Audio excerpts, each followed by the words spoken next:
bueno, no es un PowerPoint exactamente, o sea, sino que es, o sea, son dos artículos que he publicado en esta revista. El artículo 1 es, o sea, porque, como os digo, aquí voy a intentar un poco explicar, no hablar del personalismo en general, aunque haré una pequeña introducción, sino de alguna manera que aporta este nuevo tipo de personalismo, intentando, o sea, por así decir,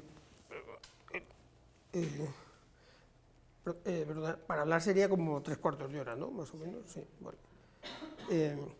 Entonces, en estos artículos que aparecen en la revista Quién, son dos que están coordinados.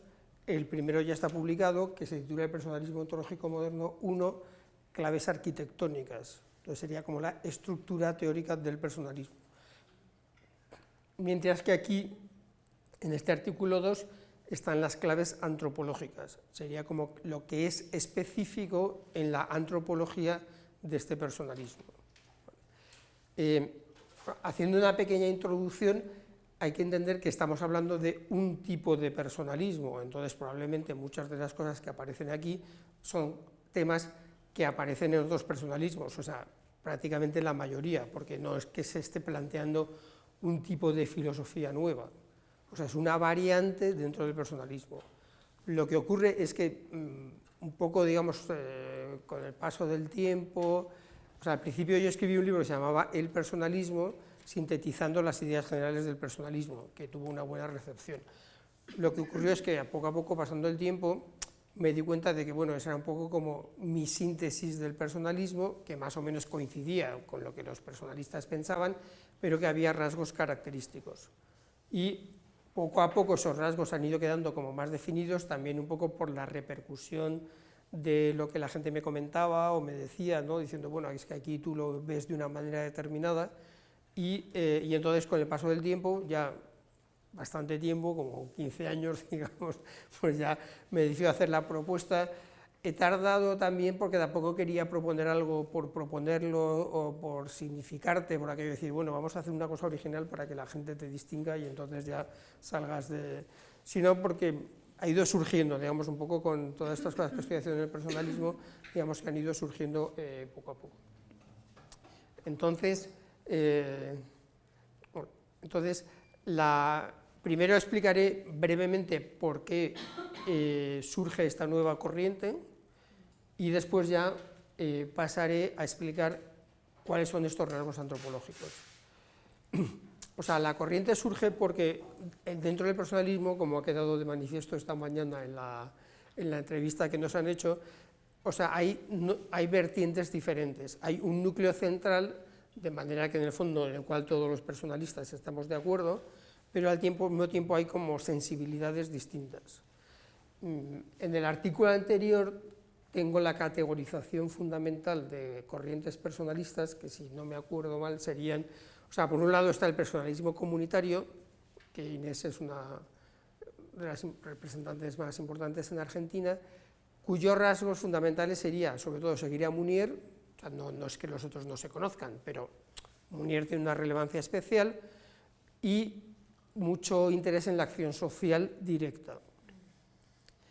Después está el personalismo fenomenológico, que corresponden todos los autores que seguirían al Husserl o a la fenomenología realista. Ahí está Dietrich von Hildebrand, Edith Stein, vivos Joseph Seifer, por ejemplo, ¿no? Y también tienen una vertiente muy rica, pero, o sea,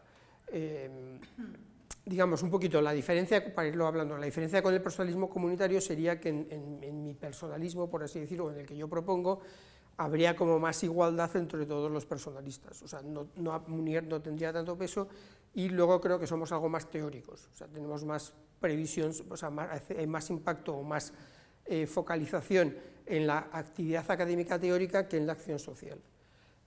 Con respecto a los fenomenólogos, ahí hay una cuestión técnica un poco filosófica, que consiste en que los fenomenólogos parten desde la fenomenología, lógicamente, aunque sea una fenomenología realista, y a mí me parece que no es la postura más correcta, o sea que tiene sus problemas partir desde la fenomenología. Todo esto se podría desarrollar mucho, pero no es el caso. Hay una corriente que he conocido hace poco, que es el personalismo bostoniano, que en realidad es la corriente más originaria, que es una corriente que se ha dado en los Estados Unidos, aunque ya creo que se puede considerar casi cerrada, y este personalismo se caracterizaba por ser idealista, que es una característica que a mí filosóficamente no me parece correcta. Y después, bueno, no sé si me ha quedado alguno, pero en fin, tampoco es muy relevante, estaba lo que yo he llamado el personalismo ontológico clásico. Entonces, el personalismo ontológico clásico, el representante por excelencia es Jacques Maritain, y más o menos lo que viene a decir es que ellos siguen la tradición clásica, es decir, más o menos la tradición de Aristóteles, la tradición tomista, pero ven la necesidad de renovar. Lo que pasa es que esa renovación es una renovación superficial. Yo pongo el ejemplo, además ayer me invitaron aquí a un pastel de cumpleaños, como ejemplo del pastel. O sea, el personalismo ontológico clásico sería como que tú tienes el pastel tomista, por así decir, que ya es un pastel muy antiguo, y entonces dices, bueno, este pastel está bien, pero hay que renovarlo. Y entonces le pones por encima una capa de crema de lo que sea, ¿no? Y unas guindas. Entonces, perdón, tienes algo distinto, porque ya no es lo de antes, pero la estructura de fondo, o sea, el pastel en el fondo sigue siendo tomista, que es el caso de Jacques Maritain, o sea, porque Jacques Maritain renovó mucho el tomismo, pero él siempre se identificaba como tomista. Y luego hay otra línea, entonces esa línea a mí nunca me ha convencido, porque a mí me parece que es necesario ir más allá. Y ahí es donde surgió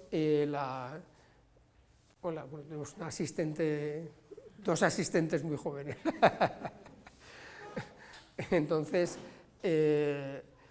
esa línea no me ha convencido porque pienso que la filosofía contemporánea debe ir más allá. Y entonces la idea es decir, el tomismo está bien, pero hay que renovarlo en profundidad, lo cual en términos gastronómicos sería que hay que hacer un pastel nuevo, o sea, no basta simplemente con ponerle cositas por encima del pastel, el pastel tiene que ser nuevo. Hay que meter ingredientes fenomenológicos, hay que meter ingredientes también tomistas, y ahí es donde viene la idea ontológica, o sea, porque es un personalismo que de alguna manera tiende a intentar ser de carácter, o sea, sólido, por decirlo de algún modo. Hay que meter también incluso algún elemento kantiano, o sea, que hay que meter muchos elementos, juntando lo clásico con elementos nuevos y hacer un nuevo pastel. ¿Vale? Entonces, ese nuevo pastel sería el personalismo ontológico moderno. Como referencias en ese nuevo pastel hay una gran figura que es Caro Wojtyla, o sea, porque Caro Wojtyla, Juan Pablo II, hizo una importante labor filosófica, que su tarea como papa ha tenido un doble efecto. O sea, por un lado la ha dado a conocer porque es prácticamente seguro en un 100% que si él no hubiera sido elegido como papa, pues su tarea filosófica se habría quedado allí en Polonia y escrita en polaco, que es una lengua muy bonita, pero de la cual cuando vas allí no se entiende absolutamente nada, ¿no? Pero luego, el ser elegido como papa le ha dado difusión, pero también ejerce sobre una especie de capa que a veces también lo oculta, porque cuando tú dices, bueno, es la filosofía de un papa, entonces siempre todo el mundo te pregunta, pero bueno, ¿eso es auténtico filosofía? Tú utilizas eso porque eres cristiano, porque tal, y entonces le produce un cierto género de ocultación. Y bueno, el tema es que es una filosofía, y es una filosofía muy potente, y de hecho difícil incluso. Persona y acción pues es un libro filosófico muy difícil, y lo que quería decir es que él hizo esa síntesis. O sea, en Persona y acción lo que hay es una propuesta original. O sea, por eso también a veces se explica que ni los tomistas ni los fenomenólogos, aunque a veces los fenomenólogos un poco más, pero en general no lo hayan estudiado mucho ni lo hayan usado mucho. ¿Vale? ¿Por qué? Porque es algo novedoso y siempre, entonces si tú eres tomista, pues normalmente pues, haces referencia a los tomistas, si eres fenomenólogo, y Caro Wojtyla se había quedado en esa tierra de en medio. Con lo cual, la propuesta, digamos, de esta nueva vía de personalismo va justo en esa dirección, o sea, en la dirección de proponer un personalismo nuevo, también de cara al siglo XXI, que siga esa línea específica. Bien, aquí un poco mi contribución, o sea, yo creo que para dividir un poco tareas, creo que la antropología básica de este nuevo personalismo fundamentalmente se debe a Caro Wojtyła, si bien la sistematización que hago yo es un poco distinta, porque también en Caro Wojtyła es difícil y hay que traducirlo, pero la estructura antropológica más potente sí que diría que es suya. Mi aportación sobre todo es la teoría del personalismo, o sea, porque Caro Wojtyła, los que lo hayáis leído, pues en ningún momento dice qué opina él de Munier, qué opina de Seller, qué opina de von Hildebrand, qué piensa él del personalismo, o sea, él simplemente hace una antropología personalista, eso es evidente, está todo el rato hablando de la persona, de la participación, del acto personalista, o sea, eso no es discutible, pero él en ningún momento dice, pues el personalismo es esto. Entonces, con lo cual, digamos que yo lo que he hecho es tomar su antropología y hacer una teoría del personalismo con ciertas aportaciones antropológicas, pero una teoría del personalismo que enmarca esa antropología. Entonces eso básicamente es la propuesta del personalismo ontológico moderno como estructura global. Y como os decía, el libro que está allí, el de la experiencia integral, sería un elemento de esa teoría del personalismo en el cual también se basa en Caro Wojtyła, o sea, en el sentido de que Caro Wojtyła, al comienzo de Persona y Acción, tiene 15 páginas en las que propone una nueva metodología personalista. Lo que pasa es que, claro, con 15 páginas no se hace una metodología, o sea, bueno, hay que desarrollarla. Entonces, bueno, yo ahí he hecho el esfuerzo de transformar esas 15 o 20 páginas en 300 y, bueno, pues eso ha sido entonces, ahí habría sí que hay una propuesta sistemática, porque entonces ya sé que comparo esas ideas con Seller, con Husserl, con Tomás de Aquino, etcétera, entonces un poco va en esa tarea. Entonces, esta es un poco la propuesta global. También la idea de hacer esta, o sea, en realidad esto se puede hacer desde todas las corrientes, pero de cara a lo que llamo yo el personalismo del siglo XXI, que hemos estado hablando de ello esta mañana, el personalismo del siglo XXI creo que una de sus grandes tareas es la aplicación a los ámbitos antropológicos cercanos, a los ámbitos teóricos cercanos a la antropología, o sea, psicología, educación, bioética, incluso economía, etcétera, etcétera. ¿Qué ocurre? Que para esto, o sea, para poder aplicarlo, hace falta una cierta síntesis, o sea, porque si tú te dedicas a la antropología y eres filósofo, pues para ti es un placer, por decir, pues ahora leo a Seller, ahora leo a Dietrich von Hildebrand, ahora leo a Guardini, ¿no? Bueno, ahora leo a esta otra persona, ¿no? Entonces pero si tú, por ejemplo, eres un psicólogo y lo que quieres es basarte en una antropología personalista, entonces, claro, no le puedes decir a un psicólogo, pues mira, ahí tienes a Jacques Maritain, Dietrich von Hildebrand, Guardini y Munier, te los lees a todos, y Wojtyła, ¿no? Que también es interesante, te los lees y haces una síntesis, y luego ya a partir de allí, pues ya, entonces él dirá, bueno, es que para cuando he acabado de leérmelos ya se me han quedado las ganas de aplicarlo a cualquier sitio, ¿no? O sea, entonces ahí o sea, hace falta una síntesis que permita perdón, a la gente que esté interesada construir sobre esa base. En ese sentido, el personalismo ontológico moderno intenta también esa idea, o sea, hacer esa síntesis de manera que se pueda construir, ¿no? Ahí, por ejemplo, yo he escrito un manual de antropología, que ese no está aquí, aunque sí que se puede adquirir online, que es pues, un manual sistemático. No tiene la riqueza, claro, de los grandes ensayos, de los que podríamos llamar ya clásicos del personalismo, pero sí tiene una estructura. Entonces, bueno, en todo este proyecto, o sea que como veis hay una cuestión teórica, porque hacer esa síntesis entre fenomenología, atomismo y Kant es complicada, esa síntesis es compleja, y luego hay una parte también de expansión, o sea, como de cara a decir, bueno, vamos a hacer esa síntesis para que se puedan aplicar estas áreas que ya hay algo. Por ahora, que yo sepa, porque tampoco es que yo, digamos, tenga todo el ámbito, porque afortunadamente, digamos que toda esta temática está creciendo mucho, ¿no? Hay trabajos interesantes hechos en bioética, de hecho hay una corriente específica que ahí sí ya es la bioética personalista y es una corriente consolidada, y se están intentando ya cosas más sistemáticas en el ámbito de la bioética,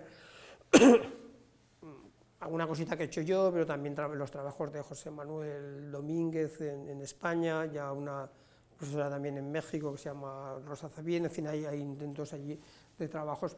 José Luis Cañas también ha trabajado en temas de adicciones, o sea que hay algunos intentos en esa línea, pero bueno, esto es una tarea para, o sea, primero que cada área es una tarea para generaciones y desde luego colectiva, o sea, no es que alguien pueda, bueno, a no ser que no salga un nuevo Santo Tomás en el área, entonces sí, pero bueno, incluso el problema es que ahora ya los Santo Tomases ya casi ni pueden existir en la práctica, porque, o sea, no sé si hacemos un cálculo de lo que se sabía en la época de Santo Tomás y lo que se sabe ahora, pues no sé por cuánto habría que multiplicarlo, por 100 quizás, ¿no? O sea, que incluso yo creo que ni siquiera él ahora sería capaz de saber todo lo que hay. Bien, entonces, perdón por el carraspeo, pero en fin, es un poco inevitable por cuestiones fisiológicas. Bien, bueno, antes he preguntado, para entrar ya y concretar un poco en características, si se prefería que explicase las características más técnicas, es decir, de esa estructura teórica del personalismo, o las características antropológicas, y ha habido votación a favor de las antropológicas, con lo cual por eso estamos ahora aquí en este punto 2, en el que voy a mencionar las claves antropológicas. Para los que habéis llegado tarde, estos son artículos de la revista Quién, que es la revista de la Asociación Española de Personalismo, y no es un PDF propiamente, pero sí que voy a seguir el esquema que está aquí y desarrollándolo. Bueno, la introducción un poco ya está hecha. Entonces, primer punto sería el hombre como persona.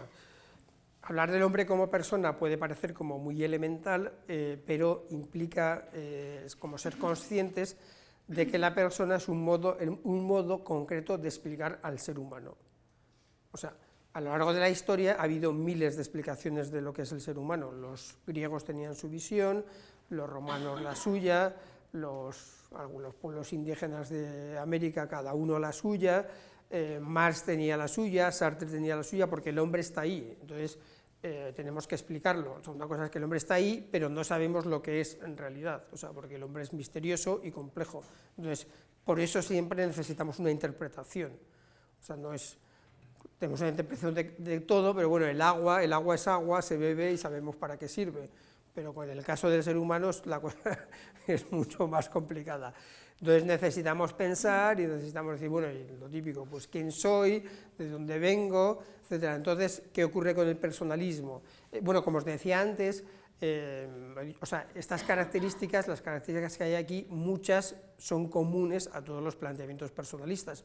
Lo que pasa es que va a haber matices en cada una de ellas en las que se va a ver la diferencia, o sea, porque evidentemente el personalismo comunitario entiende al hombre como persona, o sea, que eso ya lo dejo, no lo repito, pero los matices irán un poco apareciendo a lo largo de la... ¿vale? Entonces, la idea es eso, es que el personalismo entiende al ser humano como persona. Entonces, ¿qué es la persona? Eso ya es una cuestión, no va a dar tiempo a verlo. La persona es un modo concreto de entender al ser humano, que es un modo contemporáneo.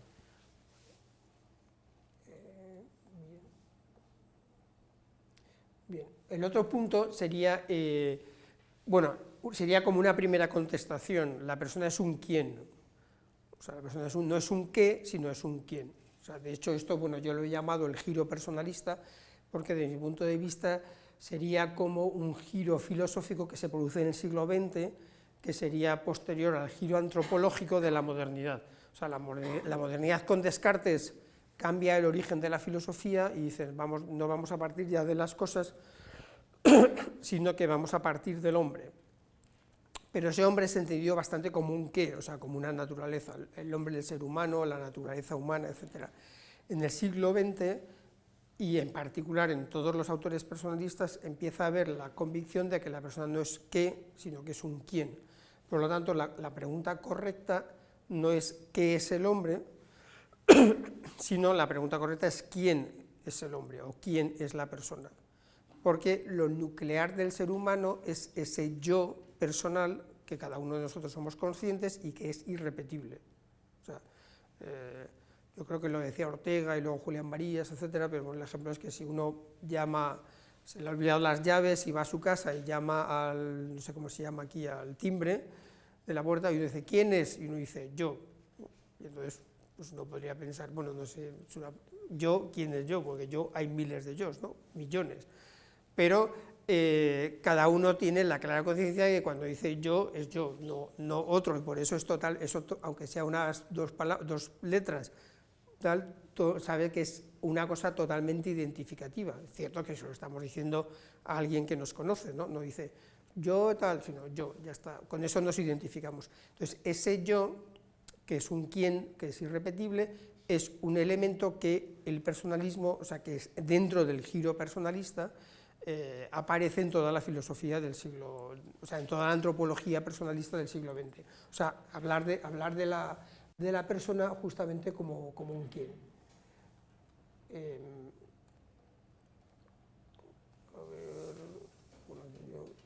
Bien, este es otro punto también importante, que la objetividad de la subjetividad es una formulación que está en concreto en Persona y Acción, en Caro Wojtyla, y lo que quiere reflejar es que una antropología contemporánea tiene que explicar la subjetividad de la persona. O sea, y aquí tendríamos, como cuando estamos hablando de personalismo ontológico moderno, estamos juntando esos dos términos, o sea, la subjetividad sería lo moderno y la objetividad sería lo clásico. Entonces, la idea de este personalismo es decir, para que la antropología funcione, necesitamos los dos elementos. Si no tenemos la subjetividad, no hay persona. O sea, porque en el fondo, sin el mundo interior del sujeto, o sea, la subjetividad refleja como las vivencias de ese yo que somos cada uno de nosotros. O sea, nosotros tenemos un mundo interior que es mi mundo interior, o sea, mis pensamientos, mis deseos, mis emociones, lo que yo quiero, lo que yo siento, lo que me pasa, etc. Eso es subjetivo, porque me pasa solo a mí y por otra parte ni siquiera puedo transmitirlo de hecho realmente, y sobre todo a las personas que me conocen, pues de algún modo pueden acceder a ello, pero siempre de manera indirecta. O sea, la subjetividad en sentido estricto no es transmisible. O sea, mi mundo interior es mío y nadie va realmente a entrar allí. O sea, se pueden acercar las personas. También por eso siempre está el misterio del otro. O sea, el misterio del otro es que por muy cerca que esté, en el fondo siempre es alguien distinto. Es alguien que no es yo, que tiene su mundo y que yo soy alguien distinto de ese otro yo. Entonces, eso es la subjetividad, y la filosofía clásica no la ha tenido en cuenta. Tampoco es que sea, por así decir, la filosofía clásica, si en general me refiero a la tradición aristotélico-tomista, no la ha tenido en cuenta. ¿Por qué? Básicamente, pues porque la subjetividad en filosofía empieza con Descartes. O sea, tampoco es una cuestión, tampoco podemos pedirle a Santo Tomás que resolviera todos los problemas de la historia de la filosofía. Él resolvió algunos y luego la vida siguió. Entonces, ¿qué ocurre? Que si estamos en el siglo XX, no se puede volver allí sin decir y saltarnos 4 siglos. Entre otras cosas porque hay descubrimientos que hay que asumir, como el hecho de la subjetividad. Entonces, la filosofía, el personalismo ontológico moderno intentaría explícitamente hacer esa fusión de subjetividad y objetividad. Y el punto es que subjetividad no tiene nada que ver con subjetivismo, o sea, son dos cuestiones distintas, porque a veces ha habido mucho miedo en las tradiciones clásicas de ver subjetividad, porque rápidamente se pensaba en el subjetivismo. Pero aquí lo que dice Caro Wojtyla, con una cierta, creo que sorna filosófica, es decir, la subjetividad es objetiva. O sea, cuando decimos que es objetiva, lo que queremos decir es que es real. O sea, que las personas tenemos subjetividad. Por lo tanto, si queremos hacer una filosofía objetiva, o sea, en el sentido de real, tenemos que tener en cuenta la subjetividad, porque si no, nuestra filosofía no es real, o sea, en realidad no es objetiva. Entonces, será ya objetivista, o sea, será una filosofía sobre las cosas, pero que está dejando fuera, en el fondo, la dimensión más importante de la persona. O sea, porque si en el fondo nosotros pensamos no se puede disociar, de hecho, pero decimos, ¿qué es más importante, mi yo o mi cuerpo, por decirlo de alguna manera? O sea, ya se ve que las dos cosas son importantes, pero de alguna manera mi yo es más importante, o sea, yo soy más yo mismo gracias a mi mundo interior, o sea, la mano, el cuerpo, de hecho a veces se pueden hacer los implantes y los trasplantes, cada vez van más mejorando en ese sentido, ¿no? Bien, entonces este es otro punto, digamos, como característico, que, o sea, como digo, ya, bueno, ya no lo voy a repetir, estos temas están también en las otras vertientes del personalismo, lo que pasa es que desde aquí digamos que se miran desde una perspectiva determinada.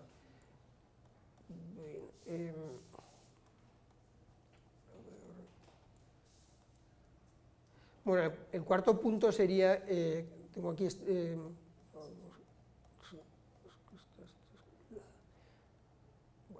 el cuarto punto sería que hay una explicación de la persona tripartita, o sea, frente a la visión clásica, o más que frente, más allá de la visión clásica, que divide, para explicar a la persona, explica cuerpo y alma.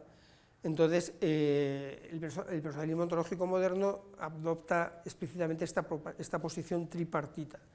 O sea, este es un diagrama que yo he desarrollado para explicar la antropología, y entonces que se ve, o sea, la idea sería, por un lado, que para describir bien a la persona tenemos que decir que hay una dimensión corporal, una dimensión psíquica y una dimensión espiritual.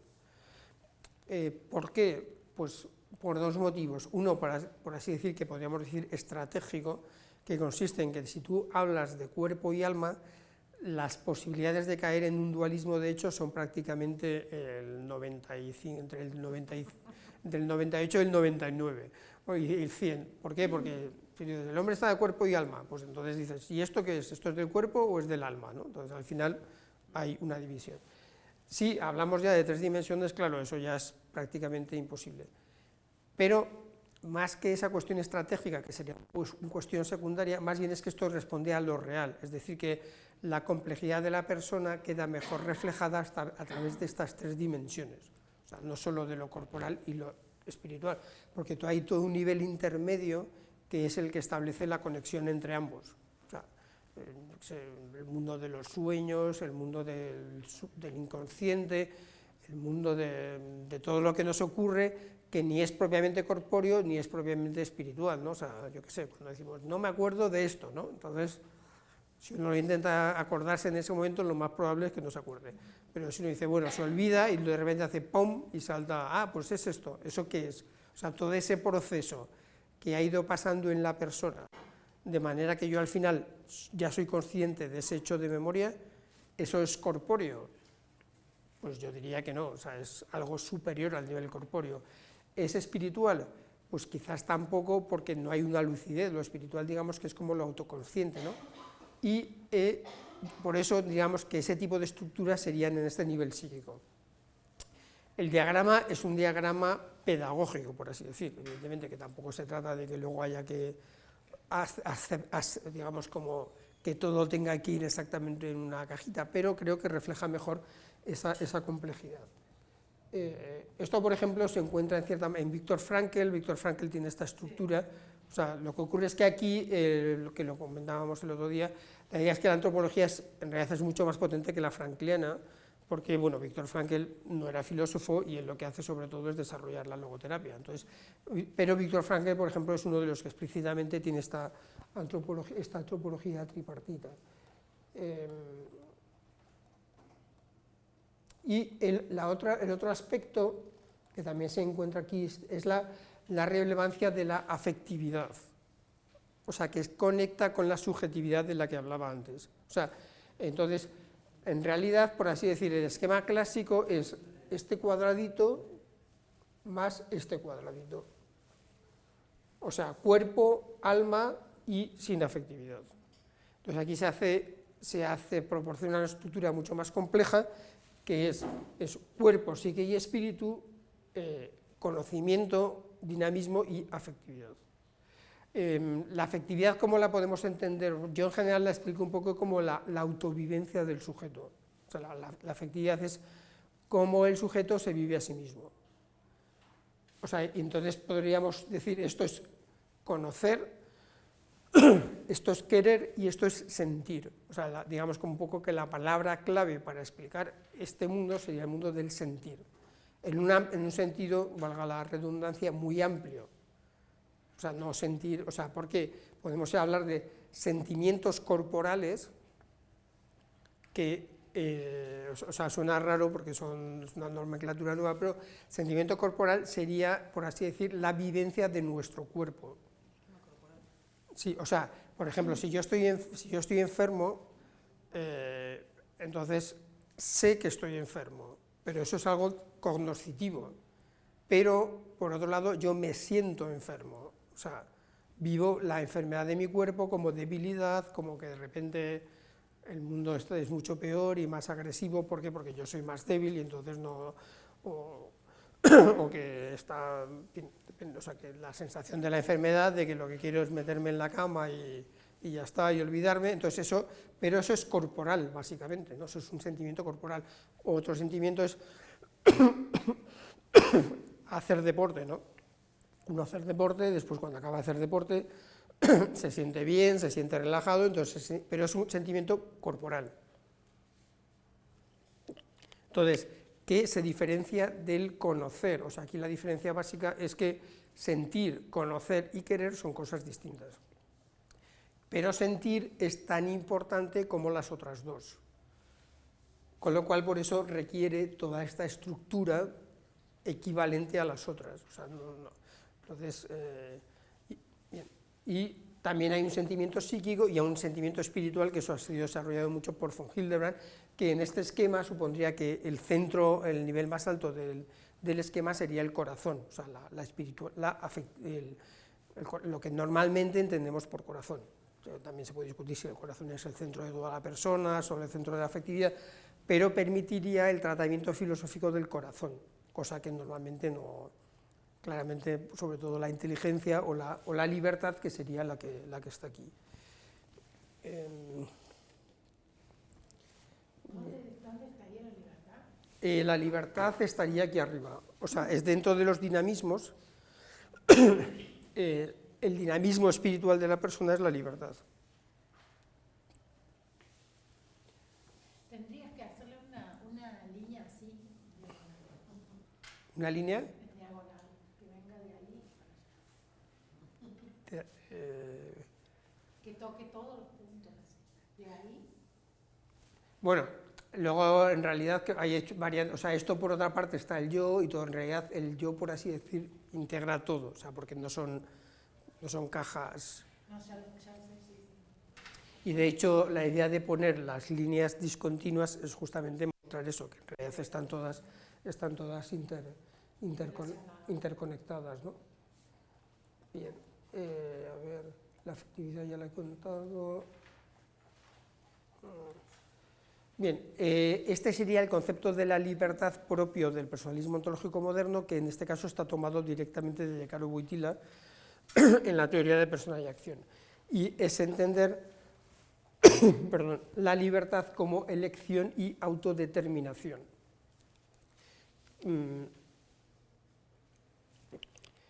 Hay diferentes teorías, muchas teorías sobre la libertad, y a mí siempre la que más me gustó, por eso es un poco esta idea de producir la que Caro Wojtyla genera en persona y acción. Normalmente cuando pensamos en libertad, digo, a no ser que ya seáis gente ya, digamos que uno suele pensar inicialmente en la libertad de elección, o sea, ¿qué es ser libre? Entonces normalmente, digo, no vea, porque como vamos con el tiempo un poco justo, normalmente la gente dice, ser libre, ¿qué es ser libre? Ser libre es poder elegir, o sea, yo soy libre cuando puedo elegir. Bueno, por eso cuando llego a un supermercado y tengo ahí, pues ahora que aunque sea poco a poco todo se va mejorando, pues antes se va a una tienda y lleva 4 cosas, ahora vas a un hiper de estos y entonces tu capacidad de elección, si tienes dinero, claro, es enorme, ¿no? Porque tienes miles de productos, incluso te puede generar problemas, como puede decir, bueno, ¿y qué yogur elijo, no? Si tengo 25 clases de yogures, ¿no? Que son algunos de los problemas que puede generar la elección. Esa es la propuesta clásica. Normalmente cuando se habla de elección en la filosofía clásica, perdón, cuando se habla de la libertad en la filosofía clásica, se habla de elección. Y yo siempre, para mí siempre aquello era un poco como pobre. O sea, es evidente que la elección es una dimensión de la libertad y que si no podemos elegir, no somos libres. O sea, eso está claro. Ahora, un poco mi percepción siempre era que la libertad tenía que haber como algo más profundo, o sea, algo que, porque o sea, la inteligencia es muy importante, pero por un lado no la vemos, no es algo, por así decir, que uno matar por la inteligencia, ¿no? O sea, es como, bueno, solamente los racionalistas de la Ilustración creo que fueron los únicos que han sido capaces de ellos, ¿no? Pero, o sea, luchar por la inteligencia, pero luchar por la libertad sí que es algo que todo el mundo estaría, al menos teóricamente, luego en la práctica ya veríamos, ¿no? Pero, o sea, al menos teóricamente dispuesto a hacer. Entonces, o sea, la impresión es que como que la libertad es como uno de los núcleos centrales de la persona.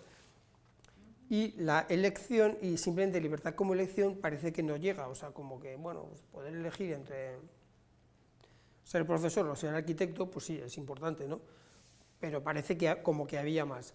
Entonces, cuando leyendo Persona y Acción en Carl Wojtyla, él habla de la estructura de la autodeterminación, y entonces lo que viene a decir es que la estructura o sea, que la libertad, en realidad, o sea, la libertad es elección, pero en realidad la libertad es mucho más que eso, es autodeterminación. Quiere decir que la libertad en el fondo significa que yo puedo decidir quién quiero ser. O sea, ese es el núcleo, digamos, más potente de la libertad. No solo que puedo elegir entre una pera y una manzana, o entre ir de viaje, digamos, de vacaciones al mar o a la montaña, que tampoco es que esté mal poder elegirlo.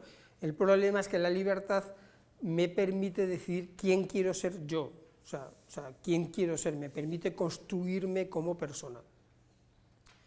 Y entonces él, de hecho, este capítulo de la estructura personal, el capítulo 3, la estructura personal de la autodeterminación, que yo creo que probablemente es el capítulo central de Persona y Acción, es donde él explica toda esta idea.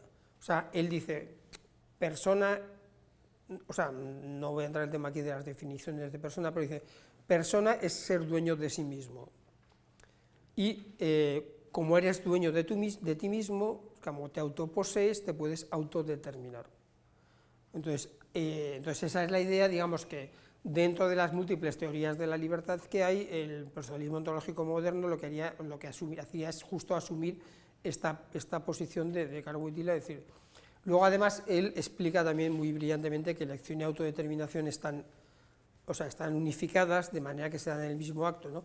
Pero la idea fundamental es esa, que la libertad no simplemente es algo que tengo, sino realmente más bien la libertad es algo que yo soy. O sea, porque la libertad es una característica de la persona, o sea, no solo no de las acciones, no es que mi acción sea libre, sino que yo soy libre. Entonces, ahí sí que ya entramos en esa visión más profunda de la libertad en la que está tocando el núcleo personal. O sea, no es que mi acción es libre y no, o sea, yo soy libre porque puedo autodeterminarme, o sea, puedo dirigir, o sea, decidir, en parte, claro, la libertad humana es limitada, la elección humana está limitada, por ejemplo, por el dinero, como decíamos antes, y la autodeterminación también, no puedo convertirme en cualquier cosa. Bueno, aquí no da tiempo, pero yo siempre suelo hacer referencia aquí al Señor de los Anillos, como ejemplo de proceso de autodeterminación, y para los que conozcáis que supongo que sé bastante, si pensáis en Gollum, pues ahí tenéis un ejemplo muy claro de un proceso de autodeterminación. O sea, Gollum elige el anillo y entonces esa elección le autodetermina, hasta el punto de que le va transformando. Entonces ahí sería un ejemplo claro de proceso de autodeterminación negativo en este caso, porque la autodeterminación puede ser que te construya o que te deconstruya. Entonces en el caso de Gollum, lo que se produce es esa deconstrucción, o sea, él se va deformando porque sigue manteniendo su decisión. O sea, la elección del anillo lleva una decisión de autodeterminación, porque las dos se dan al mismo tiempo. No, pero es en ese sentido porque él dice, bueno, él decide quién quiere ser.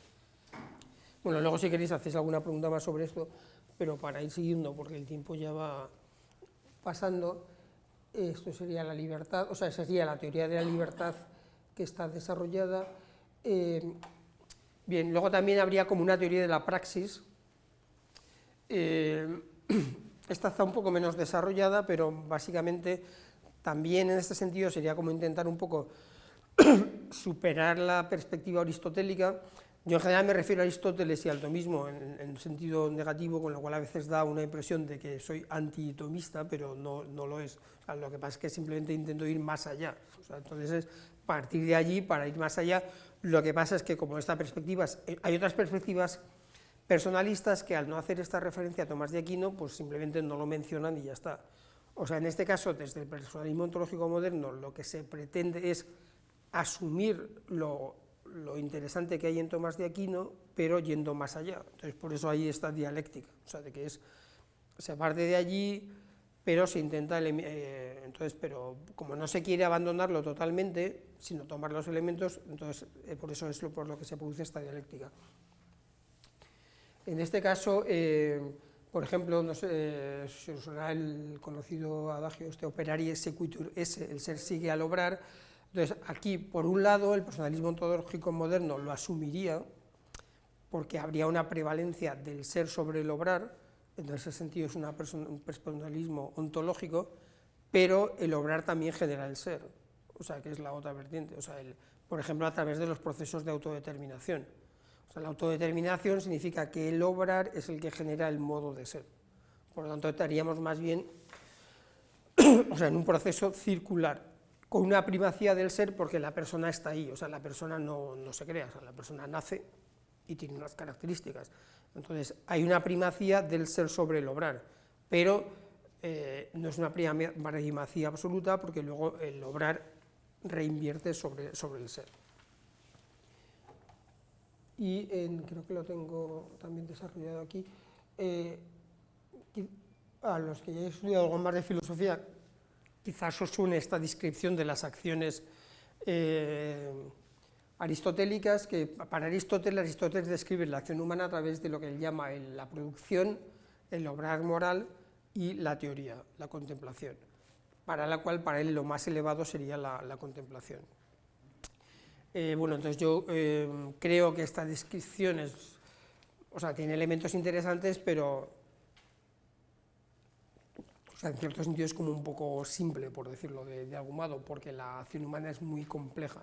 Entonces lo que ocurre es que de este modo no se puede analizar realmente lo peculiar de cada acción humana.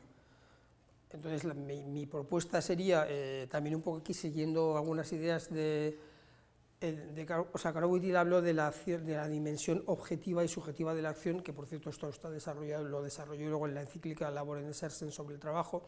Entonces, esta dualidad, este esquema, debería ser sustituido más bien por un análisis específico de las acciones. O sea, por un lado deberíamos decir que toda acción tiene una parte objetiva, que en realidad sería el hacer, y una parte subjetiva, que sería el obrar moral, pero que después cada acción es distinta. O sea, que el análisis más bien tendría que ser, por decir, pues vamos a analizar el trabajo humano. Pero el trabajo humano es un tipo de acción peculiar que no está para nada reflejada aquí, o sea, porque es algo distinto. El trabajo es distinto del juego, el juego es otro tipo de acción. Entonces, si realmente queremos avanzar en la antropología, con este esquema nos quedamos cortos porque siempre estamos diciendo lo mismo en cada tipo de acción, cuando en realidad la acción humana de jugar y la acción humana de trabajar, o la acción humana incluso de conocer o de investigar, cada una de ellas son distintas. Entonces habría que hacer un análisis específico de cada tipo de acción para realmente avanzar en la antropología. Aquí hay, no sé si os recordáis esa cita bíblica que no sé, está en Eclesiastés, o no sé, de que hay un tiempo, es muy larga, no sé si la tengo aquí. Exacto, esa. Bueno, la tenéis aquí. Todo tiene su momento y hay un tiempo para cada cosa bajo el cielo. Tiempo de nacer y tiempo de morir, tiempo de plantar y tiempo de arrancar lo plantado, tiempo de matar y tiempo de curar, tiempo de derruir y tiempo de construir, tiempo de llorar y tiempo de reír, tiempo de amar y tiempo de odiar, tiempo de guerra y tiempo de paz. Esta cita, bueno, aparte de que poéticamente es muy bonita, siempre me ha gustado mucho porque hay como un elenco de acciones, que en realidad, para entenderlas bien, tendríamos que analizar cada una por separado, ¿no? O sea,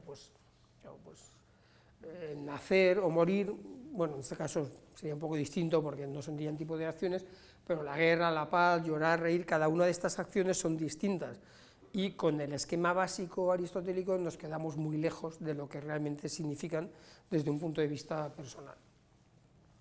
Bien, este último punto es el 8, que para los entendidos le he puesto un título un poco combativo, o provocador sería la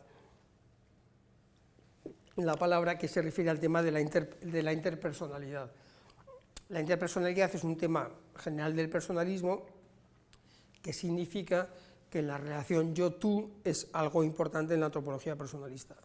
No solo la relación de la persona con la sociedad, o sea, que vendría a ser el yo-ello, pues si vosotros que vivís en Córdoba, pues tenéis todos una relación con la ciudad de Córdoba en general, pues porque cogéis el metro, bueno, el metro no, el autobús, os desplazáis y os decís, pues Córdoba está fatal o Córdoba está muy bien. Entonces, esa es una relación del yo con algo social. Pero la relación interpersonal, que es un tema típico del personalismo, es la relación del yo con el tú, o sea, con los otros yo, con los yo cercanos, con mi familia, con mi hija, con mis amigas, con mi amigo, etc., ¿no? Bien, entonces aquí esto es un tema general del personalismo, al que la diferencia es que se le ha dado más peso o menos peso a la importancia de la relación. O sea, de hecho, hay una frase que se usa mucho, que es que la persona se constituye en la relación. O sea, que vendría a ser que la relación es tan importante que al final el ser humano se constituiría a través de la relación. Bien, entonces aquí, esto de alguna manera, para el personalismo ontológico moderno sería excesivo, es decir, que sería darle demasiado peso a la relación. Porque en realidad lo que existe, realmente hablando, son personas, no relaciones. O sea, las relaciones se constituyen sobre la base de personas. Este es un debate que filosóficamente es complicado, pero y hay autores, bueno, Buber, Nedoncel, o sea, hay una discusión en la cual dentro del personalismo hay, digamos, corrientes que le dan mucho peso a la relación. Y desde mi punto de vista, y también desde la de Caro Wojtyla, porque esto él lo comenta expresamente en Persona y Acción, darle excesivo peso a la relación es un poco complicado, porque es casi como que si la relación constituyera a la persona. Entonces yo creo que eso no responde a la realidad, y al final te puedes quedar incluso sin relación, porque si la relación es entre dos sujetos, o sea, entre esos dos sujetos, si la relación pasa por encima de los sujetos, al final no hay relación, porque en realidad la relación es la comunicación entre uno y otro. Bien, entonces por eso en realidad al final, cuando estaba escribiendo este artículo, digo, bueno, vamos a ver esto cómo lo ponemos, entonces ya puse una frase redonda que es justo la contraria a la del, en vez de decir que la persona se constituye en la relación, para expresar aquí cuál sería la posición del personalismo ontológico moderno, digo, bueno, pues o sea, en realidad es un poco lo contrario. Entonces esto de que filosóficamente es un asunto complejo y que da bastante de sí, pero en realidad decir que es que la persona constituye la relación. O sea, en realidad si no hay personas no hay relación. Bien, entonces este es un poco, esto, bueno, pues sería como, aquí tendríamos una posición específica, digamos, del personalismo ontológico moderno, que también podemos decir, bueno, incluso con las personas más queridas, pues una manera, digamos, un poco jocosa de decirlo sería que al final los impuestos no los pagan las relaciones, sino que los paga cada uno personalmente, ¿no?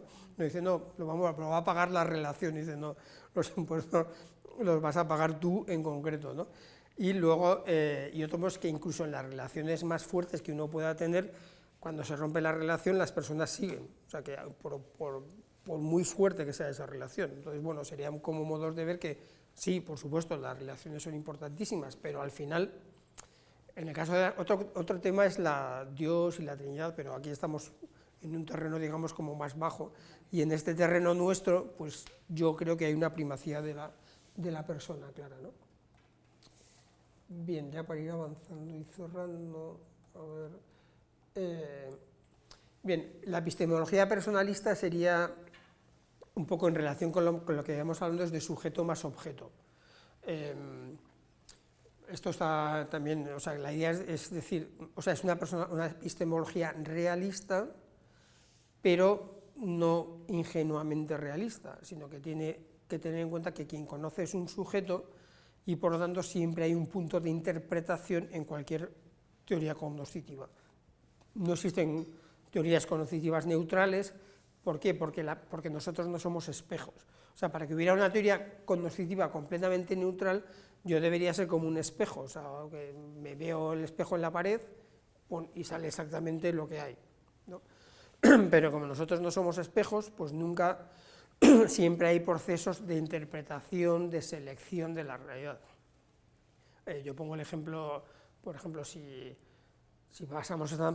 hay dos personas paseando por la calle y al final les preguntas qué tiendas hay en esa calle y resulta que uno es un hombre y el otro es una mujer, pues probablemente el resultado de la pregunta sea muy diferente, ¿no? Entonces, el hombre habrá visto probablemente solo 3 tiendas que eran las que le interesaban y las otras ni siquiera nos hemos dado cuenta que existen, incluso aunque pasemos 20 veces por la misma calle, ¿no? Y la mujer probablemente habrá visto casi todas las tiendas, aunque te dirá, no, pues estas que son las que le interesan, pero probablemente verlas las ha visto casi todas, ¿no? Con lo cual, al final, ¿qué pasa? Que en realidad esto es sujeto más objeto. El objeto es la calle es la misma, pero al final, una vez que hemos pasado por la calle, el sujeto ha intervenido en ese proceso y el conocimiento real es distinto. Entonces, la epistemología personalista, y en particular la epistemología del Pont, lo que intenta hacer es eso, ¿no? Eso está también desarrollado en el método de experiencia integral, pues hay ahí como una teoría también de conocimiento bastante sofisticada, pero que no es ahora el caso de plantear. Bien, luego. Bien, esto sería la corporalidad como hecho personal.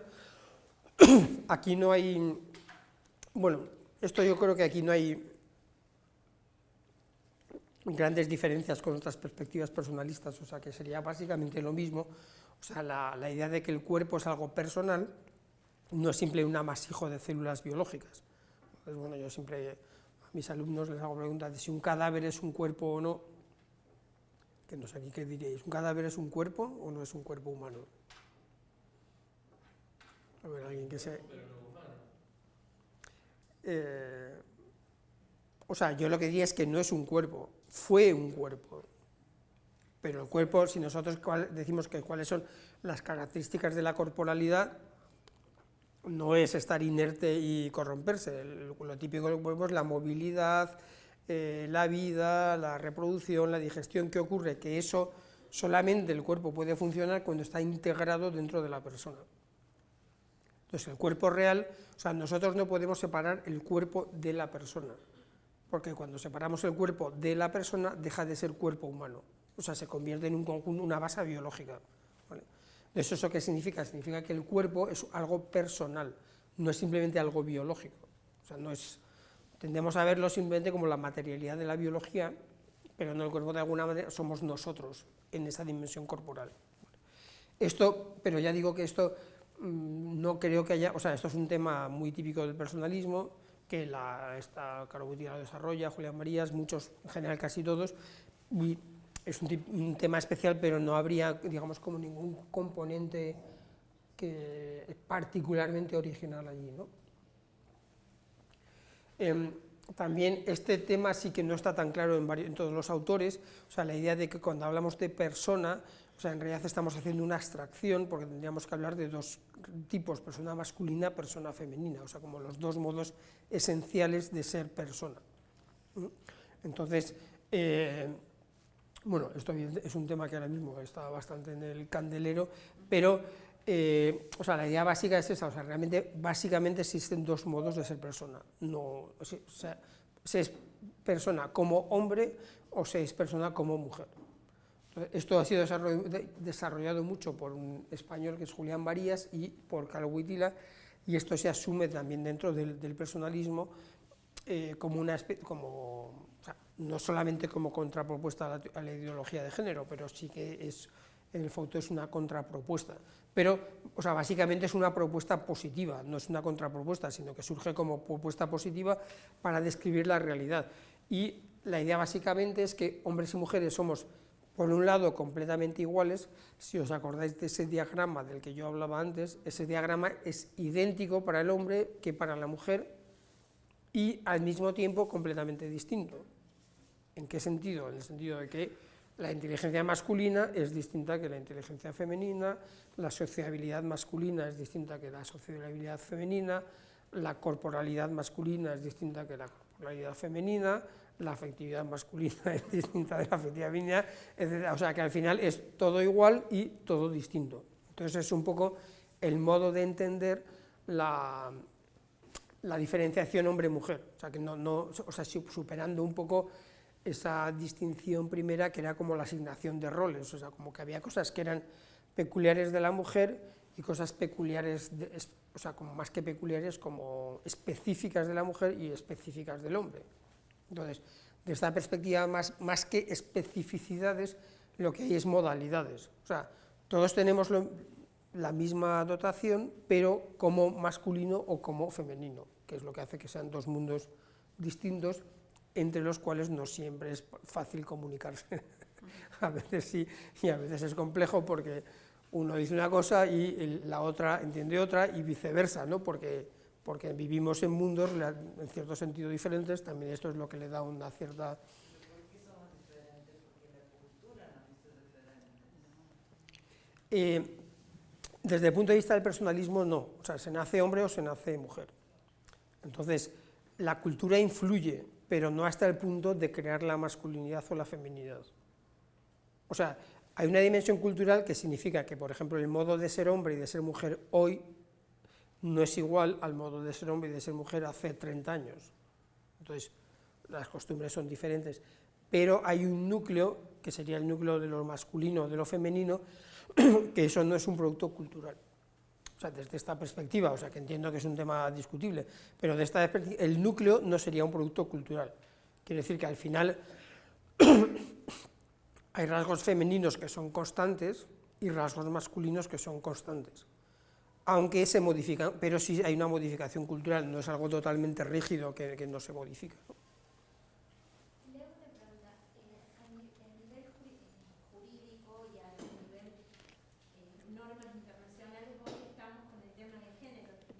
Y se habla de este tercer género.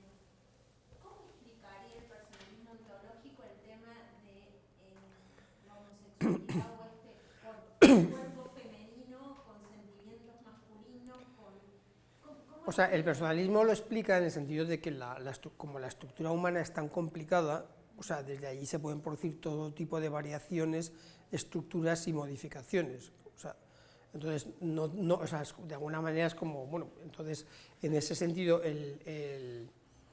o sea, la homosexualidad o digamos, las diferentes posibilidades que existen son posibilidades que se pueden realizar porque esa estructura humana de la que estamos hablando no es simple, sino compleja. Bueno, lo que ocurriría es que estos serían, entonces, pero no serían, por así decir, los modelos adecuados de desarrollo de la persona. O sea, que lo básico, o sea, las realidades esenciales son como ser hombre o ser mujer. Luego, por supuesto, también por otra parte, la persona, por ese proceso de autodeterminación, tiene también una cierta capacidad sobre sí mismo para tomar unas decisiones, orientarse en un sentido y orientarse en otro. Pero la estructura básica es la masculinidad o la feminidad. O sea, eso un poco va en esa línea. Entonces, lo otro serían como variaciones que en algún caso pueden ser por problemas psíquicos, por orientaciones, en otro caso puede ser simplemente por decisión personal, pueden ser por unas tendencias originarias que surgen, porque pueden haber personas que nazcan con esas tendencias, pero... Claro, me quedaba bien el cuadro.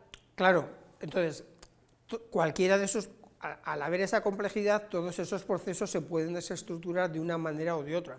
O sea, lo que sí que dice el personalismo, en ese caso manteniendo una postura, digamos, que es la que se mantiene, que es que la estructuración real de la persona es en hombre y mujer, por lo tanto ese otro tipo de modalidades pueden surgir por lo que sea, pero no son positivas para la persona.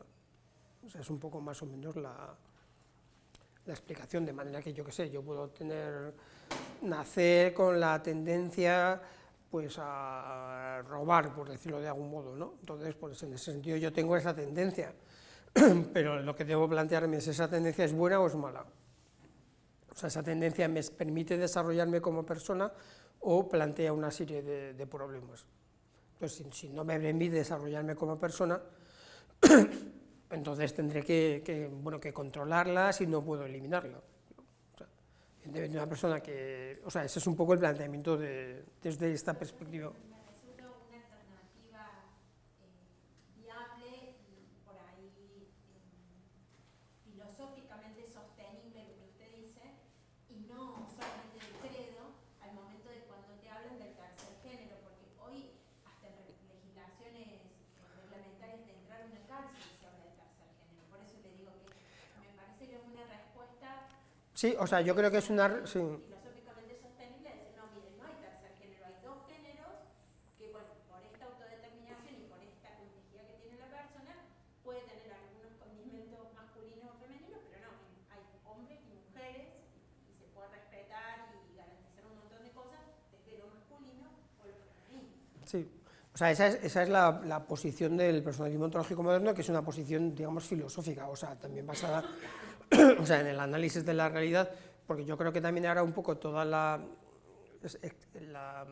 expansión también de todos los temas homosexuales, etcétera, también se debe a una gran presión cultural, o sea, que a veces un poco, claro, o sea, desde mi punto de vista hay un desfase increíble entre el número de personas homosexuales que uno puede conocer y la presencia, por ejemplo, en los medios de comunicación. O sea que en toda serie de televisión, en toda sale, bueno, pues eso también lo fomenta, claro, o sea, precisamente porque también son modelos que se plantean y se presentan, ¿no? Entonces, hay una presión cultural que para potenciar todo este tipo de realidades, ¿no?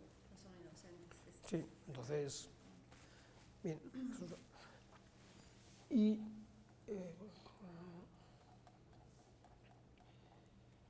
bueno, entonces ya, pues esto ya sería un poco la conclusión. Hay bastantes más elementos, o sea, dentro de lo que sería una descripción general de la antropología personalista y en particular de la antropología del personalismo ontológico moderno, pero bueno, eso da una idea, porque es un poco esquemática, de cómo afrontaría la antropología desde esta perspectiva, ¿no? Entonces, eso unido a lo que decía antes de todas las características arquitectónicas, daría, pues eso, como esta nueva variante personalista fundada sobre esos elementos, entendiendo, claro, que se trata de una variante personalista, porque aquí no, de alguna manera, por así decirlo, no estamos descubriendo el Mediterráneo, o sea, hay muchos de estos temas que ya están muy descubiertos.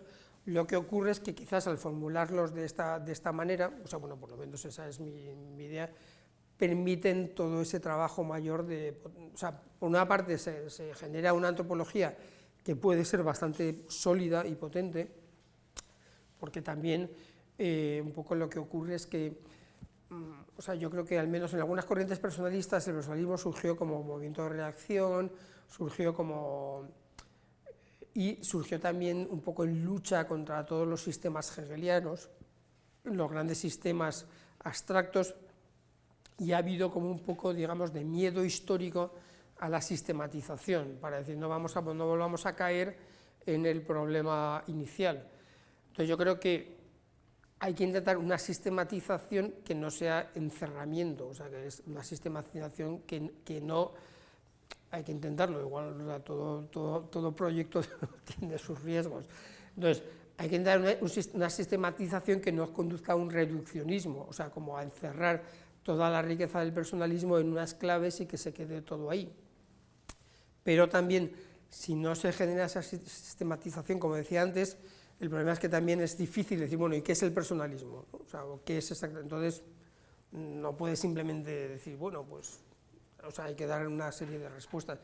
Y, o sea, al centrarlo en estos puntos y al existir dentro del personalismo ontológico moderno, o sea, porque dentro de este personalismo ontológico moderno, cada uno de estos puntos, unos más y otros menos, pero uno puede encontrar una fundamentación bastante sólida. Entonces, sobre eso, digamos que se puede construir en el caso de que uno quiera decir, bueno, pues yo, por ejemplo, quiero usar, o sea, aquí, por ejemplo, se puede ver, pues puedo usar la idea de la autodeterminación para la educación. O sea, porque ahí tienes una base, es decir, claro que es la educación, Carol Wojtyla también habla de los procesos de integración, o sea que precisamente por esa complejidad de la persona de la que hablábamos antes, la persona en ese proceso de autodeterminación puede integrarse o puede desintegrarse, no en el nivel cósmico, digamos, pero puede integrarse, ¿qué significa? Que como la persona es tan compleja, la coordinación entre todos esos elementos de la persona no está dada, no es algo que venga ya de por sí, o sea, tú naces y todo está coordinado, no, o sea, tienes que intentarlo. Entonces, por ejemplo, los niños pequeños empiezan con la coordinación corporal, o sea, que es casi como el primer nivel de la integración, o sea, que tú tienes que ser capaz de dominar, claro, ahora ya nos parece muy elemental, pero a todos nos ha llevado su trabajo, ¿no? Pues tienes que dominar tu cuerpo, tus manos, empezar a saber andar, gatear, ir a donde quieres, etc. Entonces, eso es un primer proceso de integración de esa dimensión corporal. Si no lo integras, por los motivos que sean, o sea, porque, por ejemplo, pues porque tienes una discapacidad, pues entonces, o sea, vas a ser persona, pero con una debilitación de la integración en un nivel. Tienes que hacer integración psíquica de los sentimientos, de las emociones, y integración también a nivel espiritual. Entonces, eso se logra a través de los procesos de autodeterminación. Si tu autodeterminación es correcta, o sea, la autodeterminación no es necesariamente una autodeterminación en el bien, es simplemente que yo puedo autodeterminarme, o sea, tengo esa capacidad. Y me autodetermino tanto si me dirijo hacia el bien como si me dirijo hacia el mal, o sea, como si me integro o no me integro. Entonces, por ejemplo, eso, desde allí, bueno, se pueden avanzar hacia procesos educativos en los cuales se puede ver cómo la persona tiene que realizar procesos de integración en esa línea, ¿no?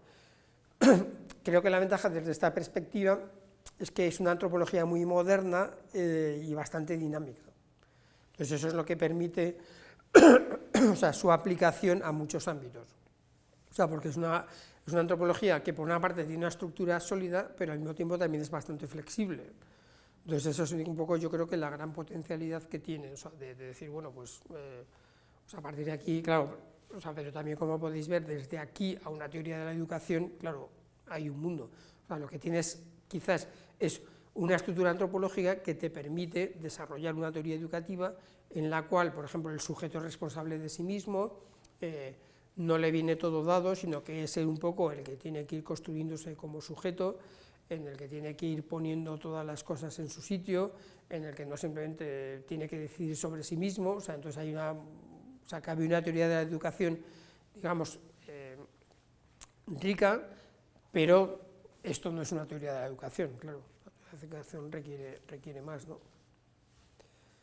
Bien, bueno, pues yo creo que con esto, porque ya hemos hablado no sé si tenéis alguna pregunta más, o... Vale, pues ya para los que habéis llegado tarde, no sé si lo he perdido, en la web personalismo.org, ¿vale? La web www.personalismo.org, allí hay información tanto sobre todas las temáticas de personalismo, también como sobre este máster de antropología personalista del que he hablado, por si a alguien le interesa realizarlo, que, o sea, de alguna manera la idea es desarrollar todos estos temas con profundidad y al mismo tiempo también dar a conocer los grandes autores personalistas. O sea, el máster no está reducido al personalismo ontológico moderno, sino que se habla de todos los personalistas, o sea, Maritain, Mounier, Seller, etcétera, un poco con esta orientación, pero no exclusiva. ¿Se puede leer todo el artículo en esa página? ¿Se puede leer todo el artículo? En esa misma página está solamente el primero, o sea, pero como esto ya te lo sabes, entonces...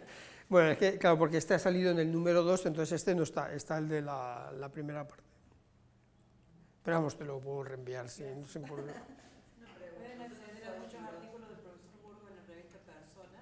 Sí, y en la... Es www.personalismo.net, debe haber como 10 artículos. Sí, no, El profesor Burgos. sí, o sea, son dos revistas. La revista Persona es una revista completamente online, que es la que editamos nosotros. que la revista que edita el Instituto de Manuel Munier, ¿vale? Eso es personalismo.net, ¿vale? Y esto es personalismo.org, ¿vale? En el cual, sí, entonces nosotros, esta revista, bueno, ahora mismo pues hay otros materiales sobre personalismo también en general, y para ir a este artículo, bueno, creo que por el buscador se puede encontrar, pero también está ya en la sección de la revista, o sea, la revista aquí en online, pues allí está. Juan Manuel, no una pregunta, sino a ver una opinión. Con respecto a la libertad como elección y como autodeterminación, ¿tú qué relación le ves a la autodeterminación con el libre arbitrio de los latinos, de los medievales? O sea, yo creo que el libre arbitrio para mí es sobre todo la elección. O sea, sí, o sea, la elección, el libre arbitrio, o sea, sí, yo creo que, o sea, Boiría lo que hace, y que creo más o menos básicamente estoy de acuerdo con él, o sea, sería como decir, la elección es la libertad clásica, que es por otra parte sobre todo la libertad también tomista, que en el fondo es, porque Santo Tomás también en parte lo que hace es recoger toda la tradición anterior, ¿no? Entonces el libre arbitrio es la capacidad de decidir. Ser árbitro de sí mismo. Que también dependiendo de los autores, o sea, porque, claro, esta idea de la construcción de sí mismo, o sea, uno también a veces la puede encontrar, que creo que hay una cita de Gregorio Magno, que yo la he citado en algún momento, en la cual aparece esta idea, porque dice, que además es expresada de forma muy bonita, porque dice, los hombres somos como padres de nosotros mismos, o sea, dice San Gregorio Magno, somos como padres de nosotros mismos, porque, claro, en el fondo nos creamos, nos construimos, o sea, que es justo esta idea de la autodeterminación contada ya en el siglo III, o cuando viviera Gregorio Magno, que no, realmente no, vamos, por esa época, siglo más, siglo menos, ahora tampoco nos afecta, ¿no? Entonces, esa idea ya está ahí. Lo que ocurre es que, claro, una formulación filosófica seria era imposible sin el tema del sujeto. O sea, porque la autodeterminación implica tener una concepción del sujeto, si no, no es muy difícil hablar de autodeterminación. Entonces, lo que ocurre es que por eso el concepto de autodeterminación filosóficamente no se desarrolla más que a partir de la subjetividad. Y lo que hace Wojtyla es integrarlo con la elección. O sea, con esa idea también siempre que está muy clara en él de lo ontológico, que en este caso sería la elección, y lo moderno, que sería la autodeterminación, que es una especie de dialéctica que está muy repetida en sus obras, ¿no? Y el libre arbitrio sería la elección, o sea, sería de que yo puedo hacer esto, o hacer esto, o no hacerlo, que también sería otra opción, ¿no? Claro, es muy interesante porque Munier agregaría una tercera opción, que es libertad de adhesión. O sea, cuando yo adhiero a unos valores, adhiero a un compromiso, adhiero a un estilo de vida, ya sería como similar a la autodeterminación, pero más aplicada al tema de los valores de mi vida, digamos. ¿Qué elijo como valores para mi vida?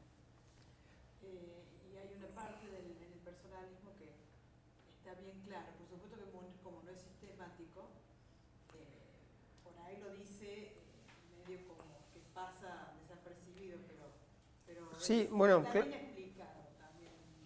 Sí, vamos, o sea, yo creo que todos estos temas son como transversales y que de alguna manera muchos temas los puedes encontrar, o sea, el tema de la objetividad y la subjetividad la puedes encontrar en Guardini y tal, entonces aquí lo único es darle como una formulación concreta, precisamente también un poco para precisarlos.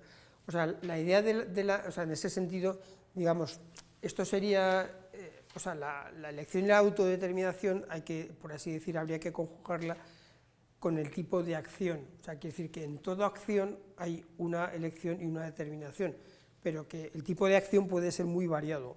O sea, Entonces ahí tendrías toda la diversidad de acciones, pero si hablamos de reír, construir, llorar, matar, morir, en todo eso, por así decir, en morir ya no, porque elección no hay, a no ser que sea por suicidio, pero no es el caso, pero entonces, en todo tipo de las acciones tendríamos esa doble dimensión, o sea, que sería como estructural. O sea, esa dimensión de alguna manera no agota toda la riqueza de la acción, sino simplemente sería un poco el tema de libertad, ¿no? Pero sí, también, por ejemplo, la adhesión, en ese sentido la adhesión es similar, o puede ser similar a lo que es von Hildebrand llama respuesta a los valores. O sea que hay toda una serie de temáticas que, que de alguna manera coinciden en muchos de ellos. Claro, porque es tan amplio que, digamos, abarcaría toda una gama de acciones que también incluiría en la acción de valor. Dentro de esta corriente, por decirlo de alguna manera, en relación a la educación, ¿hay algún autor que...? No, o sea, ahora mismo no hay, o sea, no hay nada desarrollado en relación a la educación. Porque, o sea, yo creo que en general, o sea, a mí me parece que creo que el que más ha trabajado esto es Alfonso López Quintas, desde la vertiente personalista, dialógica en su caso, es el que más realmente en concreto ha trabajado un poco en la línea de la educación, y desde esta perspectiva ahora mismo no hay nada, o sea, porque en realidad, bueno, es que esta perspectiva está propuesta desde hace 2 o 3 años, o sea que no... Sí hay algo concreto en psicología, que o sea, una investigadora mexicana sí que ha intentado elaborar una propuesta que es como lo que llama la propuesta del método personalista integrativo. O sea, es una que ella sí que, pero es que ella ya lleva años trabajando en esto, y entonces esta es Rosa Zapien. El método personalista integrativo, que sería, por así decir, usar esta antropología como base de referencia, a nivel psicológico hacer unas propuestas, o sea, hacer una integración de los métodos, porque claro, ahora mismo a nivel de escuelas psicológicas o sea, aliarse con una sola escuela es algo que no resulta factible, entonces habría que hacer como una integración ya al nivel psicológico, y entonces estarían trabajando, ella ha hecho esa integración como, digamos, como haciendo una traducción psicológica de estas categorías. Entonces, ahí sí que ya hay una propuesta específica. Yo estoy dirigiendo una tesis en bioética sobre qué es lo que aportaría esta perspectiva a la bioética en la autónoma, y me han pasado el otro día un artículo que de alguna manera sería como una especie de comparación entre esta propuesta, la bioética, y lo que aportaría lo que podría aportar la antropología de Edith Stein en una cuestión similar, ¿no? O sea, es algo que está cogiendo hay bastantes personas interesadas, pero bueno, que es algo... La pedagogía de Stein ha influido mucho en alguna pedagogía de la empatía, digamos, está desarrollando bastante también, pero está todo como en pañales, ¿no? Todavía. Sí, Lo que sí, la última, no sé, de mi parte, la última pregunta. sí, o sea, la antropología sí que es muy fuerte y ya está muy desarrollada. Lo que está en mantillas son las extensiones, por así decir, o sea, eso sí que está en mantillas. No sé si tú estarías de acuerdo, pero yo le veo a este personalismo ontológico como un gran valor pedagógico, porque vos ves esta estructura, no sé si ustedes ven lo mismo, pero como que de un solo vistazo, si bien hay que profundizar, uno puede tener una idea más o menos ordenada de lo que es una construcción y una propuesta de un personalismo donde se pueden ver todas las aristas, así como está estructurado acá.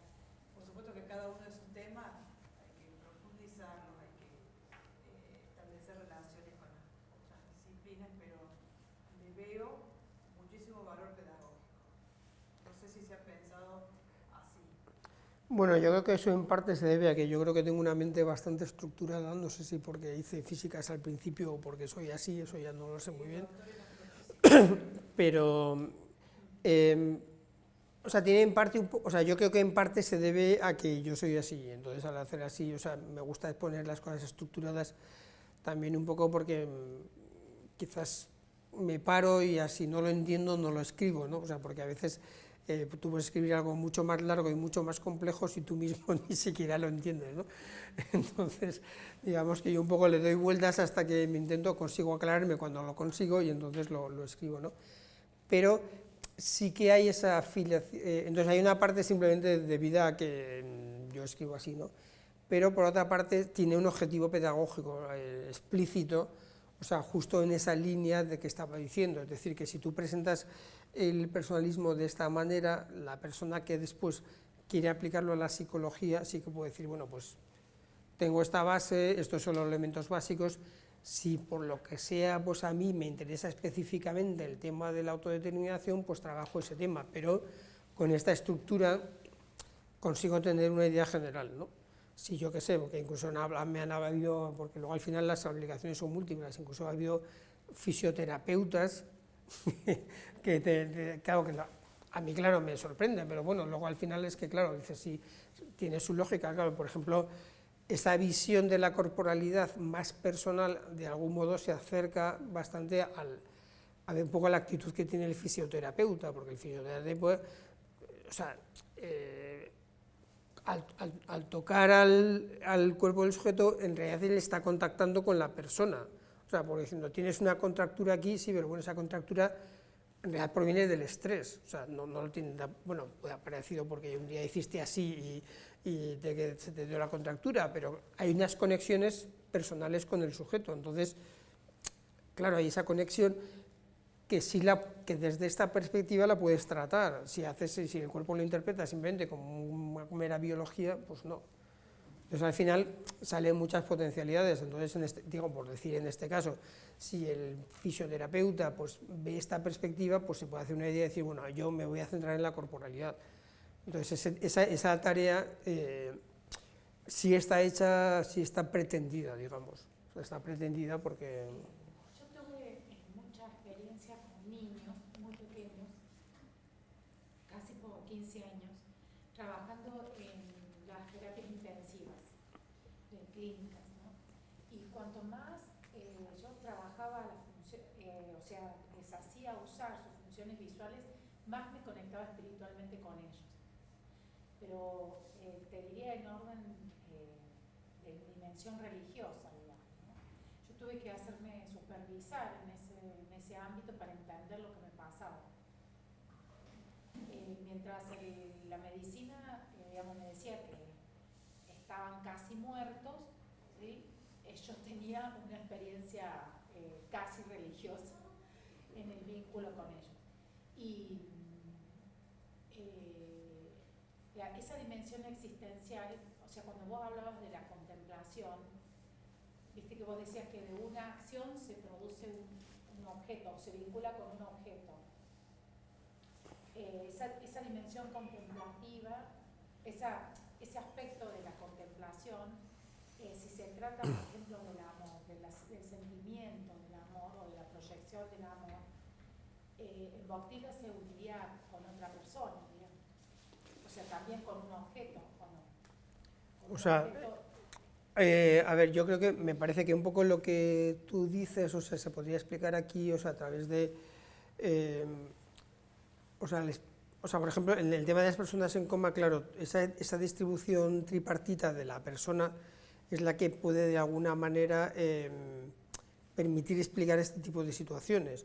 O sea, porque tú, aunque claro, la dimensión espiritual puede que no esté para nada activa, al menos en su visión normal, pero sí puede seguir latente a través de la corporeidad y a través de una cierta dimensión psíquica. Entonces, ahí es tú donde puedes, o sea, el hecho del cuerpo, o sea, la existencia del cuerpo como tal sigue manifestando que hay persona. Y entonces, como el cuerpo no es meramente biología, entonces a través de esa corporalidad tú puedes entrar en contacto con la persona, que es, por ejemplo, o sea, lo que pasa con la... O sea, también es como una nueva visión de los sentidos, o sea, el sentido no es algo meramente biológico, o sea, sino que es algo personal, o sea, es una manifestación de la persona a través de un tipo de realidad que es el sentido, pero, por ejemplo, el sentido del clásico, el sentido de la vista es el más elevado y el sentido del tacto es el más bajo. Pues depende, o sea, porque Si tú acaricias a una persona, que eso es algo de tipo táctil, o sea, en realidad hay una conexión personal súper fuerte que probablemente no la puedes expresar de otro modo. Entonces, a través de ese día, ¿por qué? Porque lo que pasa es que tú estás poniendo en contacto dos personas a través de la corporalidad, no es un madero que toca con otro madero, o sea, que simplemente es crack. O sea, en este caso lo que tú tienes es que hay un contacto personal a través de la corporalidad. Entonces, cuando otro tipo de dimensiones, por así decir, están bloqueadas por lo que sea, por procesos neuronales, por procesos de degeneración, por lo que sea, entonces eso puede seguir manifestándose a través de esas dimensiones, porque no son puramente biológicas, ¿no? Entonces, yo creo, no sé si es un poco por ahí por donde ibas. Entonces eso, por ejemplo, Julián Marías tiene también unos análisis de los sentidos muy interesantes también, vistos desde esta perspectiva, vistos desde la perspectiva personal, ¿no? O sea, como bueno, los análisis de la mirada, claro, la mirada que es algo físico, biológico, o sea, para nada, o sea, la mirada es lo que te pone en contacto realmente también personal, entonces aunque, o sea, en ese sentido, o sea, la idea de esta antropología, al hacerlo una antropología integral, es que de alguna manera tú estás logrando ver a la persona un poco en todas sus manifestaciones, ¿no?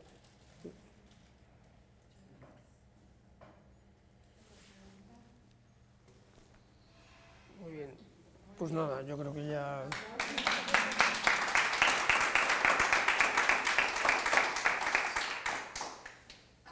Muy bien, pues muchas gracias por...